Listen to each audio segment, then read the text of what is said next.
नमस्कार दोस्तों, आप सभी का बहुत बहुत स्वागत है हमारे YouTube चैनल क्लासमेट में। आज की इस वीडियो में हम पढ़ने वाले हैं बा my mother, a person, a woman के इंपॉर्टेंट क्वेश्चन आंसर्स। अगर आपको एग्जाम के लिए इजी एक्सप्लेनेशन और अच्छे आंसर्स चाहिए तो ये वीडियो आपके लिए बहुत हेल्पफुल होने वाली है। और अगर आप इस चैप्टर की फुल समरी देखना चाहते हैं तो उसकी वीडियो पहले ही अपलोड की जा चुकी है। उस वीडियो का लिंक आपको नीचे डिस्क्रिप्शन में मिल जाएगा, इसलिए अगर आपने अभी तक समरी नहीं देखी है तो पहले उसे जरूर देख लीजिए। इससे चैप्टर और भी अच्छे से समझ आएगा। तो चलिए बिना समय वेस्ट किए शुरू करते हैं आज की video.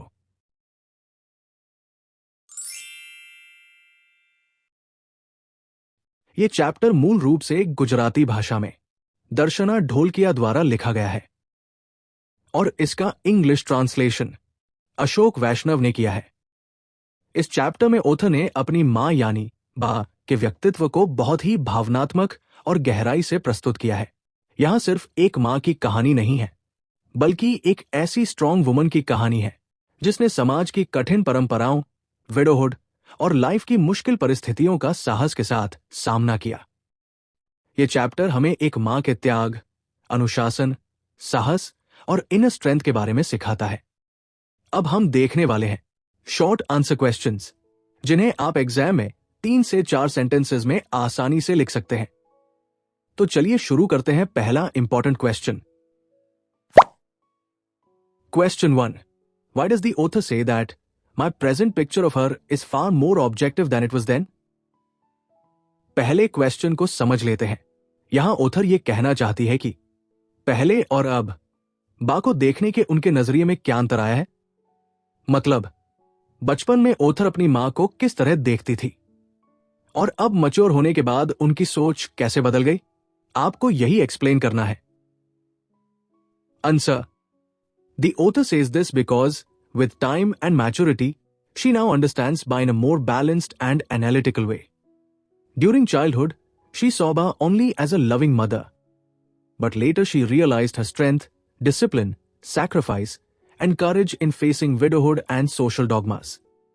The author now views Ba not only as a mother, but also as a strong and extraordinary woman.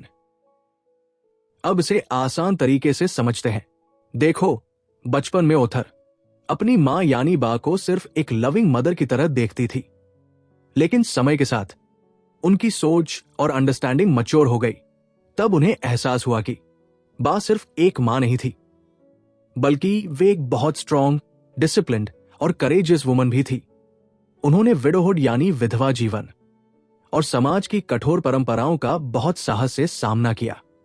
इसलिए अब ऑथर अपनी मां को ज्यादा बैलेंस्ड और ऑब्जेक्टिव तरीके से समझ पाती है। Question 2, why did doctor Chandra say that? Now nothing ever remains to be done by anyone to welcome the guests in your house. पहले क्वेश्चन को समझ लेते हैं। यहां आपसे पूछा जा रहा है कि डॉक्टर चंद्रा ने यह लाइन क्यों कही। मतलब उन्हें बा के घर में ऐसी कौन सी बात दिखाई दी जिससे वे इतने इंप्रेस्ड हो गए, आपको यही एक्सप्लेन करना है। Answer, doctor Chandra said this after seeing the cushion covers embroidered by Ba with the words welcome and please be seated. He meant that Ba's creativity, discipline and hospitality made the house itself warm and welcoming. Her careful homemaking reflected her perfection and affection for guests. आसान शब्दों में कहें तो जब doctor Chandra ने बा के घर के कुशन कवर्स देखे जिन पर वेलकम और प्लीज बी सीटेड लिखा हुआ था, तब वे बा की क्रिएटिविटी और हॉस्पिटैलिटी से बहुत प्रभावित हुए। उन्हें लगा कि बा ने अपने घर को इतनी अच्छी तरह व्यवस्थित और वेलकमिंग बना दिया है कि गेस्ट्स का स्वागत करने के लिए किसी को अलग से कुछ करने की जरूरत ही नहीं पड़ती। ये उनकी डिसिप्लिन, परफेक्शन और केयरिंग नेचर को दिखाता है। साथ ही ये भी पता चलता है कि बा अपने गेस्ट्स को कितना सम्मान और प्यार देती थी। क्वेश्चन 3, हाउ डिड बा behave in the presence of the Elder members of the family? यहां आपसे पूछा जा रहा है कि बा फैमिली के एल्डर्स के सामने किस तरह बिहेव करती थी। मतलब उनका व्यवहार कैसा था और वे फैमिली वैल्यूज को किस तरह फॉलो करती थी। आपको यही एक्सप्लेन करना है। Answer.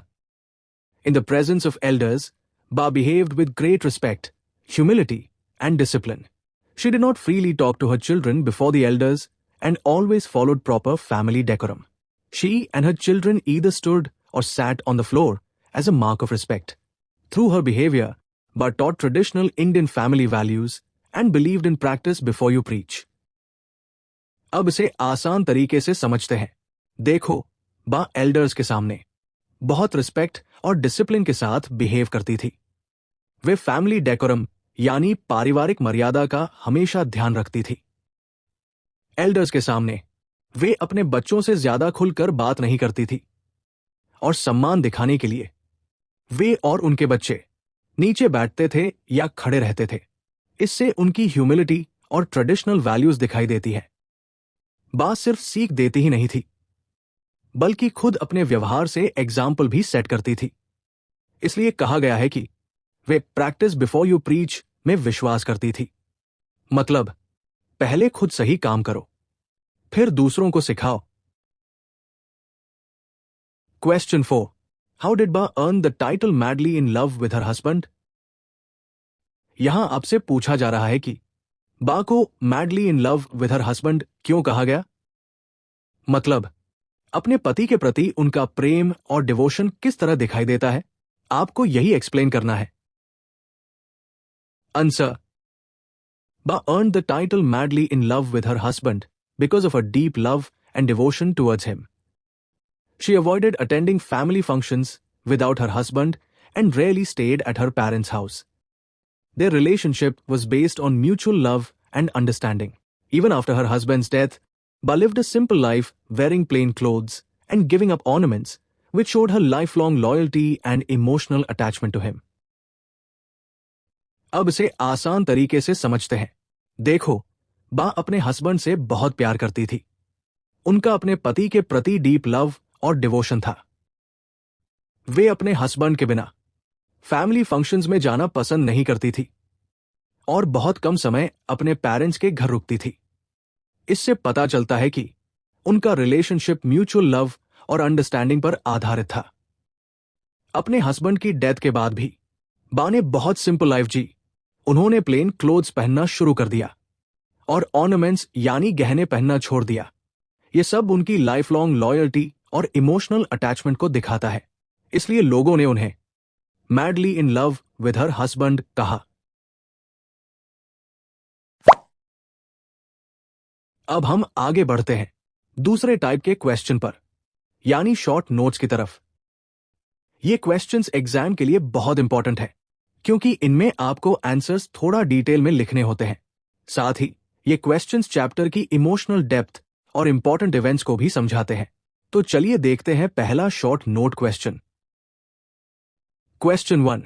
Describe the scene at the hospital the night the author's father died.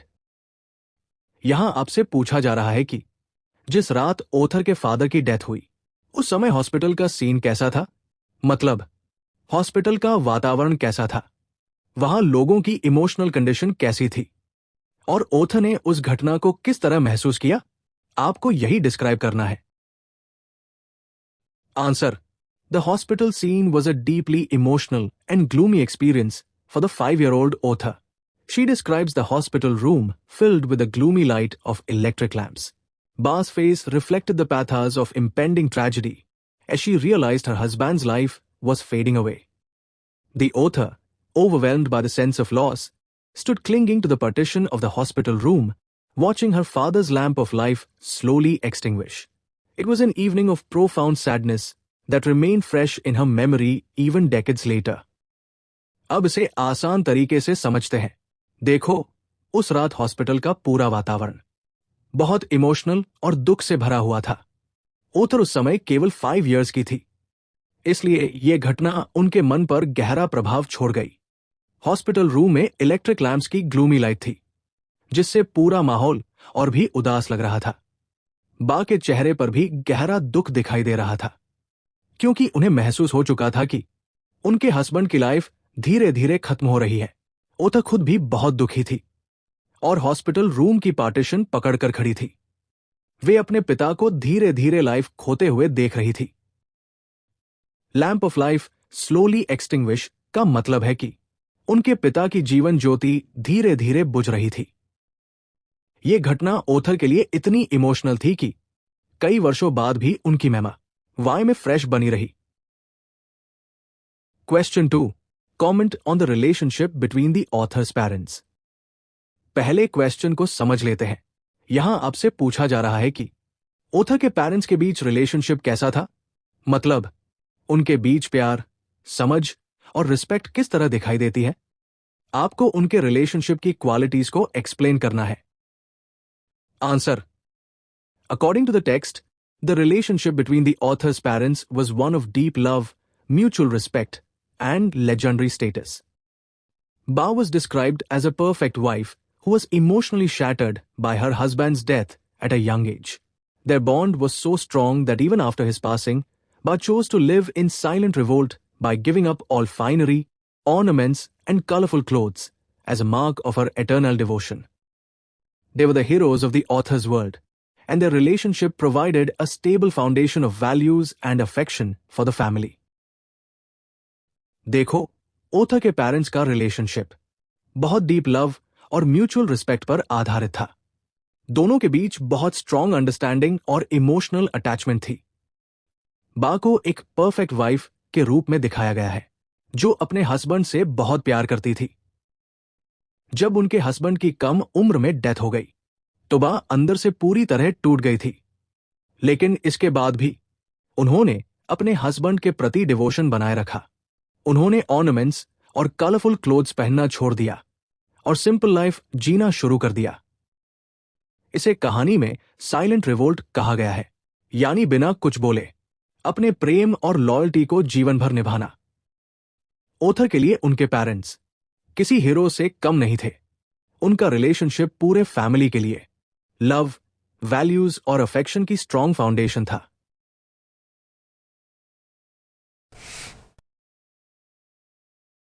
Question 3. Why did the author say Ba remains to stay at the center of the family? यहां author यह कहना चाहती है कि बा family का centre क्यों थी, मतलब परिवार में उनकी क्या इंपॉर्टेंस थी और क्यों हर चीज उनके आसपास घूमती थी। आपको यही एक्सप्लेन करना है।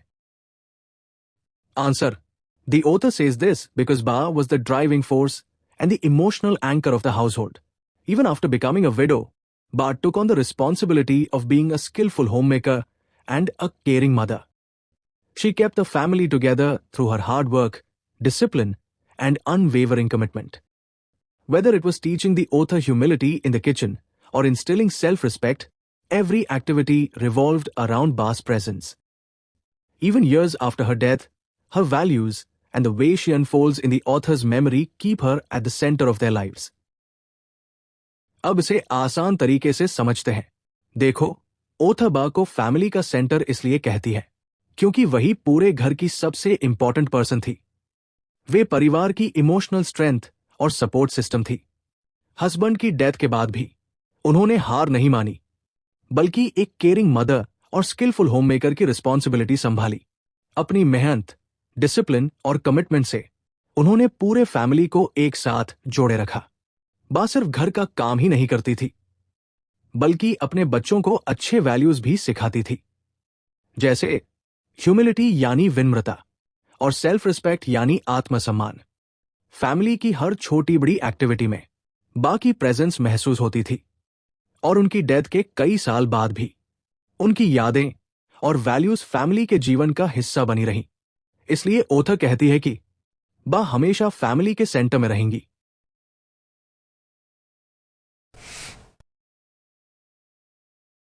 चलिए अब क्वेश्चन 4 देख लेते हैं। यह क्वेश्चन एग्जाम के लिए काफी इंपॉर्टेंट है क्योंकि इसमें बा की पर्सनैलिटी और मॉडर्न थिंकिंग दोनों के बारे में पूछा गया है। Question 4. The author believes that her mother was a modern woman. Give examples from the article to support your answer. पहले क्वेश्चन को समझ लेते हैं। यहां ऑथर यह बताना चाहती है कि बा को मॉडर्न वुमन क्यों कहा गया है, मतलब आर्टिकल में ऐसी कौन कौन सी बातें हैं जो दिखाती है कि बा अपने समय से काफी आगे की सोच रखती थी। आपको एग्जाम्पल्स के साथ एक्सप्लेन करना है।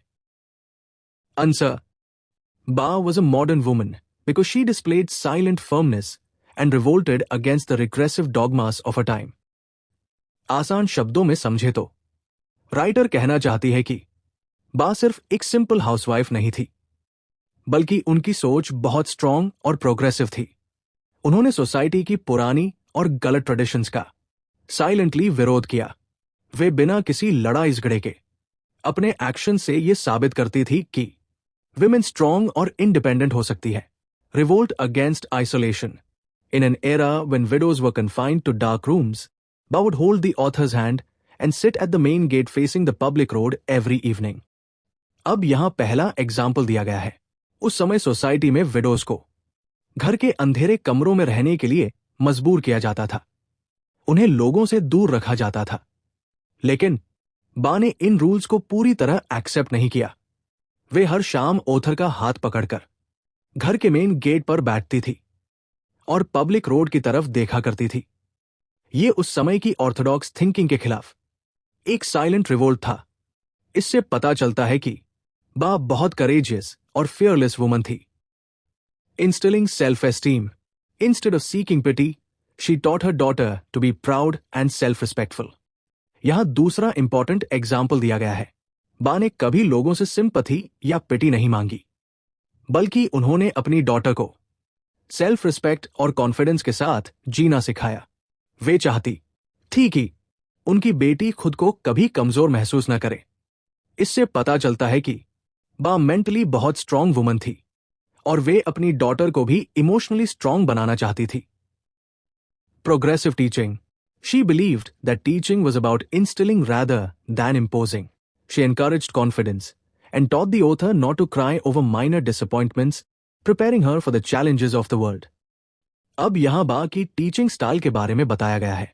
उनका मानना था कि बच्चों पर वैल्यूज को फोर्स नहीं करना चाहिए, बल्कि प्यार और अंडरस्टैंडिंग के साथ अच्छे संस्कार डेवलप करने चाहिए। इसलिए वे इंस्टिलिंग वैल्यूज में विश्वास करती थी, न कि इम्पोजिंग वैल्यूज में। उन्होंने ओथर को कॉन्फिडेंस के साथ जीना सिखाया। साथ ही यह भी सिखाया कि छोटी छोटी डिसअपॉइंटमेंट्स पर रोना नहीं चाहिए, बल्कि करेज के साथ लाइफ की प्रॉब्लम्स का सामना करना चाहिए। यही प्रोग्रेसिव थिंकिंग बा को एक ट्रूली मॉडर्न वुमन बनाती है। अब हम शुरू करने वाले हैं question 3, long answer type questions. ये क्वेश्चंस एग्जाम के लिए सबसे ज्यादा इंपॉर्टेंट माने जाते हैं, क्योंकि इनमें आपको आंसर्स डिटेल में लिखने होते हैं। लॉन्ग आंसर्स में सिर्फ कहानी याद होना काफी नहीं होता, बल्कि चैप्टर की फीलिंग्स, थीम्स और राइटर के आइडियाज को भी समझना जरूरी होता है। अगर आप इन क्वेश्चंस को अच्छे से समझ लेते हैं, तो एग्जाम में लॉन्ग आंसर्स बहुत आसानी से लिख पाएंगे। इसलिए हर पैराग्राफ को ध्यान से समझिएगा। तो चलिए शुरू करते हैं पहला important long answer question. Question 1. Give instances from the article depicting Ba's revolt against the dogmas and conventions of a time. यहां आपसे पूछा जा रहा है कि आर्टिकल में ऐसे कौन कौन से एग्जाम्पल्स दिए गए हैं जो ये दिखाते हैं कि बा ने अपने समय की पुरानी परंपराओं, डॉगमास और ऑर्थोडॉक्स थिंकिंग के खिलाफ रिवोल्ट किया। मतलब बा ने सोसाइटी की कठोर और रिग्रेसिव ट्रेडिशंस को किस तरह चैलेंज किया और उनके बिहेवियर में मॉडर्न थिंकिंग कैसे दिखाई देती है। आपको एग्जाम्पल्स के साथ डिटेल में एक्सप्लेन करना है। Answer: The article presents several instances that show Ba's silent revolt against the orthodox dogmas and conventions of her time. In those days, widows were expected to remain confined to dark rooms and avoid social visibility. However, every evening Ba would hold the author's hand and sit at the main gate facing the public road, which was a bold act against social restrictions. अब इसे आसान तरीके से समझते हैं। देखो, article में बा को एक स्ट्रांग और प्रोग्रेसिव वुमन के रूप में दिखाया गया है। उन्होंने सोसाइटी की कई पुरानी और कठोर ट्रेडिशंस को साइलेंटली अपोज किया। उस समय विडोज की लाइफ बहुत कठिन होती थी। उन्हें घर के अंधेरे कमरों तक सीमित रखा जाता था और सोसाइटी से दूर रहने के लिए कहा जाता था। लेकिन बा ने इन रिस्ट्रिक्शंस को पूरी तरह एक्सेप्ट नहीं किया। वे हर शाम ओथर का हाथ पकड़कर घर के मेन गेट पर पब्लिक रोड की तरफ बैठती थी। ये उस समय का सोशल रूल्स के खिलाफ एक बहुत साहसी कदम था। इससे पता चलता है कि बा समाज की गलत परंपराओं से डरती नहीं थी। बा also instilled self respect and confidence in her daughter instead of allowing her to feel pitied for being fatherless. She believed in instilling values rather than imposing them. बा ने अपनी बेटी को कभी कमजोर महसूस नहीं होने दिया। उन्होंने ओथर को हमेशा सेल्फ रिस्पेक्ट और कॉन्फिडेंस के साथ जीना सिखाया। वे नहीं चाहती थी कि लोग उनकी बेटी पर पिटी करें, सिर्फ इसलिए क्योंकि उसके फादर नहीं थे। बा का मानना था कि बच्चों पर वैल्यूज थोपनी नहीं चाहिए, बल्कि अच्छे संस्कार, प्यार और समझदारी से उनके अंदर डेवलप करने चाहिए। इसलिए वे इंस्टिलिंग वैल्यूज में विश्वास करती थी, न कि इम्पोजिंग वैल्यूज में। Despite having little formal education, बा encouraged independence, discipline, and strength of character. Her progressive thinking and fearless attitude proved that she was far ahead of her time. सबसे बड़ी बात यह थी कि बा ज्यादा फॉर्मली एजुकेटेड नहीं थी, फिर भी उनकी सोच बहुत मॉडर्न और प्रोग्रेसिव थी। उन्होंने अपने बच्चों को इंडिपेंडेंस, डिसिप्लिन और स्ट्रॉन्ग कैरेक्टर की शिक्षा दी। वे चाहती थी कि उनके बच्चे लाइफ की डिफिकल्टीज का सामना करेज के साथ करें।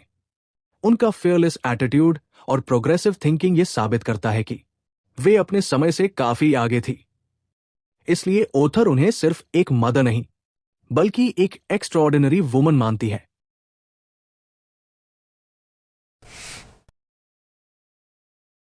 चलिए अब क्वेश्चन 2 देख लेते हैं।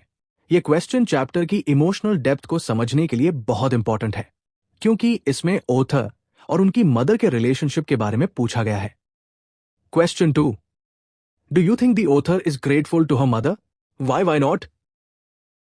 पहले क्वेश्चन को ध्यान से समझ लेते हैं। यहां आपसे पूछा जा रहा है कि क्या ओथर अपनी मदर यानी बा के प्रति ग्रेटफुल थी? मतलब, क्या ओथर अपनी मां के प्रति थैंकफुल और इमोशनली अटैच्ड महसूस करती है? और अगर हां, तो उसके पीछे क्या रीजंस हैं? आपको एग्जाम्पल्स के साथ एक्सप्लेन करना है। Answer: yes, the author is deeply grateful to her mother.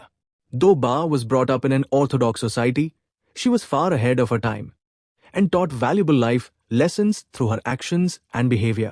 The author learned many qualities from her mother, such as: आसान शब्दों में समझे तो ओथर अपनी मदर यानी बा के प्रति बहुत थैंकफुल और इमोशनली अटैच थी, क्योंकि बा ने सिर्फ एक मदर की तरह केयर ही नहीं की, बल्कि लाइफ की बहुत इंपॉर्टेंट वैल्यूज भी सिखाई।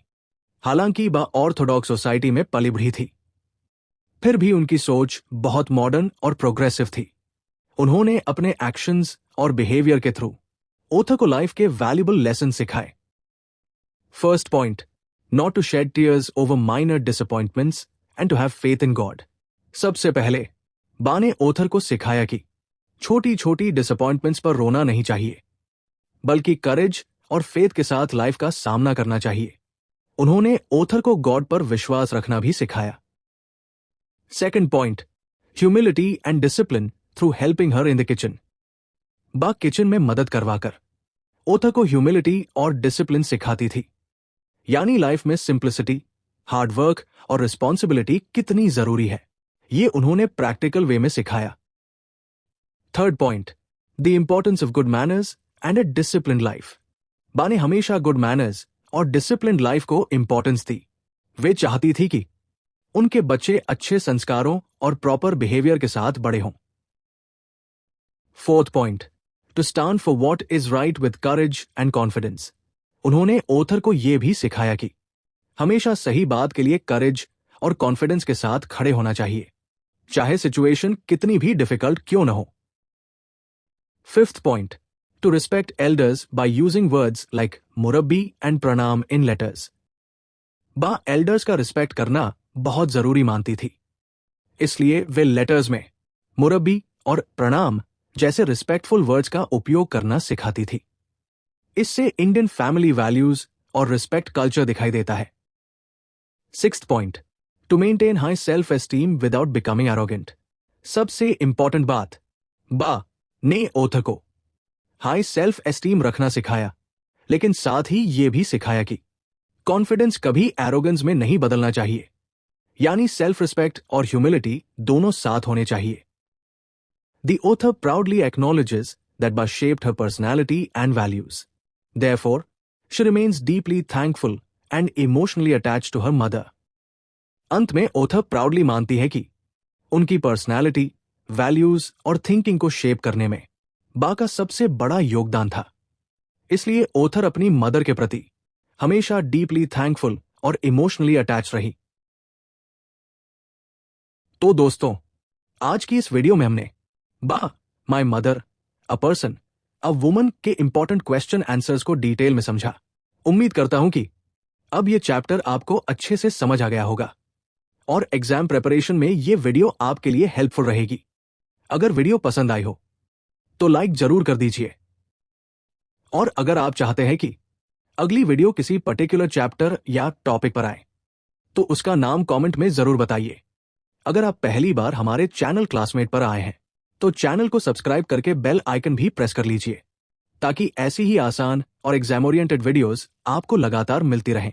मिलते हैं अगली वीडियो में, तब तक के लिए धन्यवाद।